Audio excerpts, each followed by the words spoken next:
देखिले यही स्वप्न हेब टंका वर्ष स्वप्न रे देखुचंती कि खास जिनस हेबे कोटिपति। शास्त्र अनुजाई जदि आपणक स्वप्न रे यही विशेष जिनस देखा जाए तेबे आपणक भाग्य शीघ्र उज्जवल हेबाकु जाउछि। तेबे आसंतु जानिबा सेही विशेष स्वप्न गुड़िक विषय जहाँ आपणक कोटिपति करिवो। देशर धूमधाम रे पालन हेब रामनवमी उत्सव। वर्तमान नवरात्रि चलीछि, तेणु लोक माने माता रानी को पूजार्चन लगी पड़ी।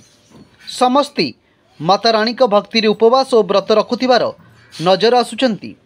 तेबे एभली परिस्थिति रे जदि आपण स्वप्न रे माता रानी को देखिबा आरंभ करती तेबे यार अर्थ स्वप्न रे माँ दुर्गा सिंह उपरे बसिथिबार देखिबा। जदि स्वप्न शास्त्र अनुजाई जदि आपण नवरात्रि 9 दिन रे जेकोसी दिन शोइबा समय रे माँ दुर्गा को निज स्वप्न रे सिंह उपरे बसिथिबार देखंती तेबे यह आपणक पई अत्यंत शुभ। स्वप्न रे माँ दुर्गा को देखिबार अर्थ होउछि आपणकर भाग्य आपणक सहित अछि। आपणक भाग्य शीघ्र परिवर्तन हेबाकु जाउछि। आहुरी मध्य व्यवसाय रे द्विगुण लाभ मिलिबो। आर्थिक स्थिति रे सुधार आसीबो। स्वप्न रे ठिया होइतिबा सिंह देखिबा। स्वप्न शास्त्रिक अनुजाई जदि आपण सिंह स्वप्न रे देखुचंती यार अर्थ होउछि आपणकर भाग्य बदलिबाकु जाउछि। एक विश्वास अछि जे स्वप्न रे सिंह देखिबा स्थिति प्रतिष्ठा एवं सम्मान वृद्धि करिथाए। आपण माता दुर्गा आशीर्वाद मध्य पाइबे।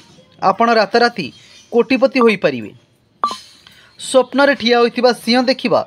स्वप्न शास्त्री अनुजाई जदि आपण सिंह स्वप्न रे देखुचंती यार अर्थ हेउछि आपणकर भाग्य बदलिबाकु जाउछि। एक विश्वास अछि जे स्वप्न रे सिंह देखिबा स्थिति प्रतिष्ठा एवं सम्मान वृद्धि करिथाए। आपण माता दुर्गा आशीर्वाद मध्य पाइबे। आपण राताराति कोटिपति होई परिबे। स्वप्न रे एक धला सिंह देखिबा।